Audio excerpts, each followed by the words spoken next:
Battle Bladers was an amazing tournament. I mean, after 3 months of challenge matches and gathering points, the 16 strongest bladers in all of Japan came together to duke it out for the title of #1. And through this tournament, we received some amazing moments and some fantastic battles, such as Kiyoya vs Ryuga, which is widely regarded as the best Beyblade battle ever. But with all of these strong bladers in one tournament, you start to wonder, who are the strongest ones? Well, in theory, that's an easy question. You have the winner Jinga, the runner-up Ryuga, and the two semi-finalists, Kiyoya and Reggie. And that might just be common sense. I mean, if you placed higher in a tournament, you're probably stronger than someone who placed lower, right? I mean, for the most part, yes, but there are instances of strong bladers running into someone even stronger very early on. Take Team Wang Huzhong, for example. This is a top-tier team, but they faced the literal world champions in the first round, and as a result, they lost. Sometimes you can just get unlucky. So anyways, today's video is going to be pretty simple. We're going to be looking at all 16 participants of Battle Bladers, and then we're going to rank them from weakest to strongest. Before we hop right in, if you disagree with any of my rankings, let me know why, and let me know what you would change in the comments. There were some pretty easy choices on this list, but some of the other picks may be more controversial. Specifically, some of those mid-tier bladers were pretty hard to rank. But anyways, let's hop into number 16. The weakest blader in all of Battle Bladers, in my opinion, has to be Kumasake Kumade. This to me was an easy pick. He's just sort of a Dark Nebula filler character. Like, he's there, but we knew he wasn't going to do much. He kind of just fills out the Dark Nebula roster. But anyways, Kumasake, he's just okay compared to the average blader. He's decent. Like, I don't know what else to say. He has a special move, but that's about it. He has no real wins that I can recall, and out of all 16 participants, I think he got the least amount of screen time. So yeah, easy number 16 for me. But now moving on, number 15 is going to go to yet another Dark Nebula blader,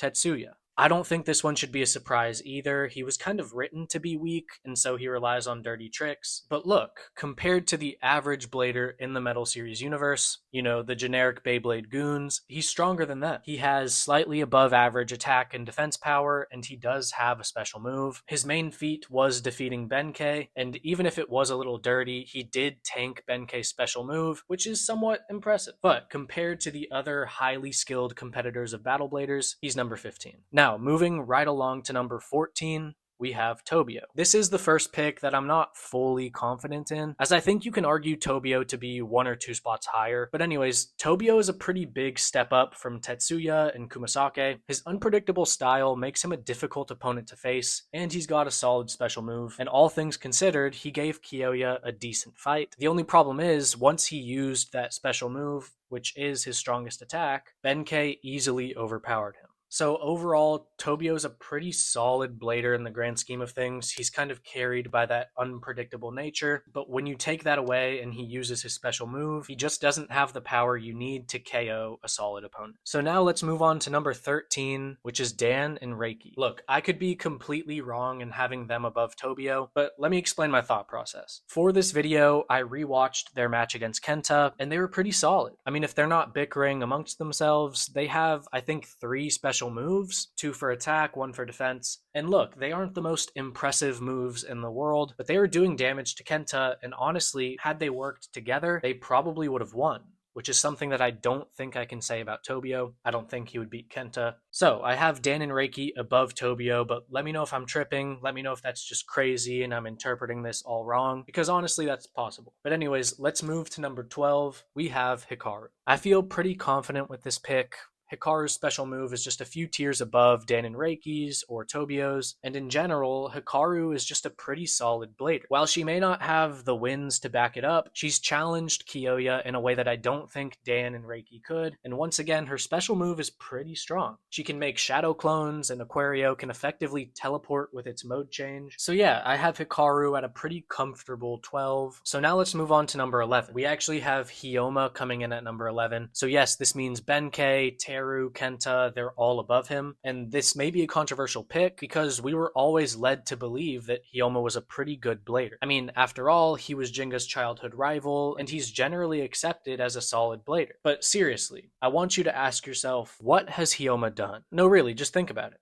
The truth is, not much. He beat Kenta and Benkei about 15 episodes into the story, which let me tell you is nothing to brag about. He also lost to Jinga despite having an advantage with the stadium. He lost to Yu, he lost to Kiyoya, and he got smacked by Reggie. Now, a lot of those losses are to really good opponents, but still, he has almost no wins against significant characters. I mean, you could maybe argue that he gave Kiyoya a decent match, but I would disagree. He was mainly running and hiding and using the terrain to his advantage, which is fine, use the tools around you. And I could see how you could argue, hey, Leon broke in that fight, which means Kiyoya had to use his full power, but still, I'm just not really impressed. Leon only broke because Kiyoya created a full circle of tornadoes to corner the evasive Hyoma, which is something Kiyoya would never do in a stadium. He just had to do it here because Hyoma kept running away. And had this been in a normal stadium, Hyoma wouldn't be able to run and hide like he did here. So eventually he's got to face the tornado and try to attack it, or he'll just get blown away. So yeah, Hyoma's decent, but this is about as far as he goes. Now, let's move on to the top 10 Battle Bladers participants,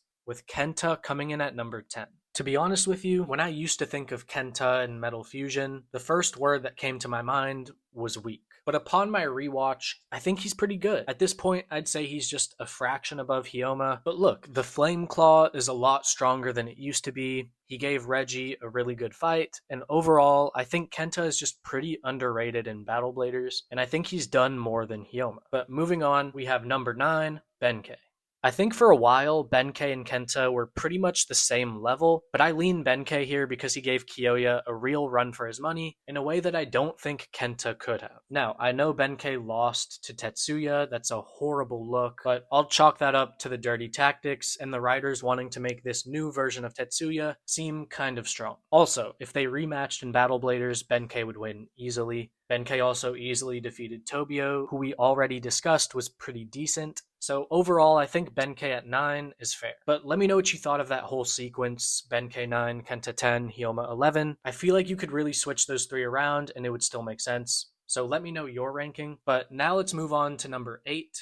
And this one may be controversial as well, but coming in at number 8, we have Teru. I think I'm honestly higher on Teru than most people, but let me explain what I'm thinking. He tanked Hikaru's special move like it was nothing, and then he flawlessly delivered a KO in no time flat. This feat alone would already put him at number 12 or even 11, but we also have to consider his match against Jinga. And the truth is, Jinga couldn't scratch Virgo. All of his attacks just had no effect, and if the strongest attack type user, Jinga, wasn't able to damage Virgo, I mean, that says a lot about Teru's defenses. Jinga was well on his way to losing that match. I mean, Pegasus would begin to lose stamina, and Virgo would be chilling, because I think it's a stamina type. So either it would be a sleep out, or Teru would knock out Pegasus with a Grand Jeté. But because Jinga is who he is, he was able to make a new special move on the fly, which exposed Teru's weakness. So basically, the only way you can beat Teru is if you're just so strong that his defenses won't really matter, or if you have a move that can lift him up.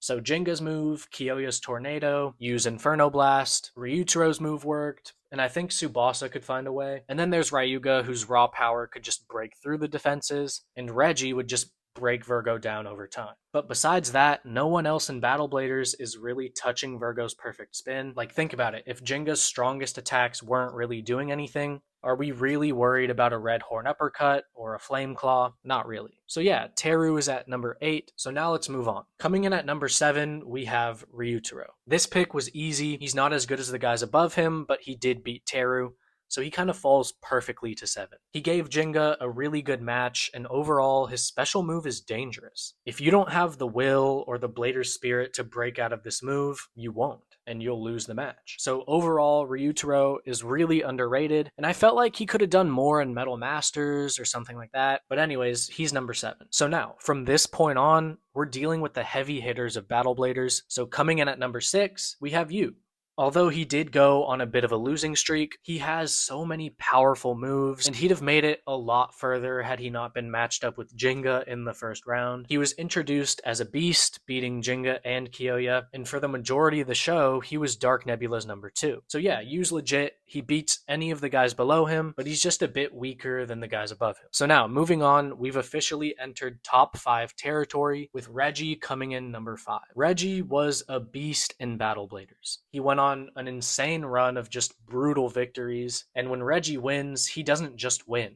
he destroys you. It started with Hyoma, and honestly, Hyoma was never really the same after that match. Then he was bullying you at the Dark Nebula headquarters, and then he finally dismantled Kenta. He left a string of victims on his way to the Jenga battle, and even though he lost here, he put up a great fight. I mean, Jenga won the whole thing. Serpent's poison, Reggie's fear factor, his dark move, just everything makes Reggie a nightmare matchup for most bladers. So with that being said, let's move on to number 4. We actually have Tsubasa coming in at number 4. For me, Tsubasa versus Reggie was a real debate. I wasn't 100% sure who to put first, but I ultimately landed on Tsubasa. His cool and strategic style I think would work well against Reggie. I think he'd figure out what Serpent is doing with the poison, and I fully believe that Tsubasa comes up with a plan to deal with it. After all, look at what he did to Ryuga's dark move. I mean, at the time, this was generational. And on top of his intellect, Tsubasa has a handful of special moves, making him an easy number 4 for me. And now let's kick off the top 3 strongest participants of Battle Bladers, with Kyoya coming in 3rd place. This is also an easy pick. He had Ryuga on the brink of defeat after a long, hard-fought battle. Kyoya at this point has a ton of different tornado special moves to use, with the cherry on top being the King Lion Furious Blast Shot. Kyoya is just so versatile with all of these moves, to the point where I think only 2 bladers in this tournament can beat him. So yeah, Kyoya is a pretty comfortable 3rd place. So now, let's move on to the 2nd strongest blader from the tournament. We have Ryuga.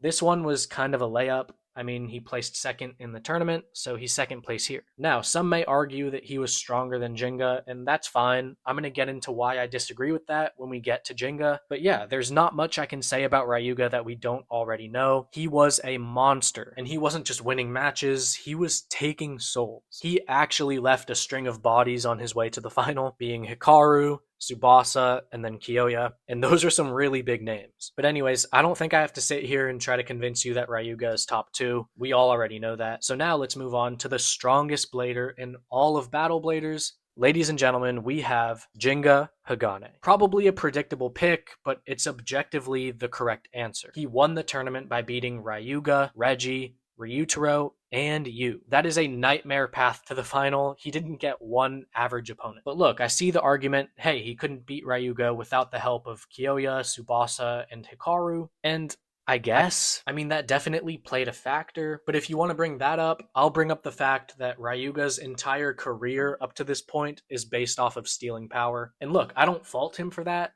I don't think it makes him any less of a blader, and I'm not saying he didn't work hard either. But if Ryuga can absorb power and use it, I'm going to give Jinga a pass here. After all, these 3 did not win the match for him. He still had to pull through, and he still had to create the Galaxy Nova. So I have Jinga number 1, and that's my list. Be sure to let me know what you think about some of the more controversial picks I made, and if you have anything you disagree with, what would you change? Let me know in the comments. But yeah, that is the entire video.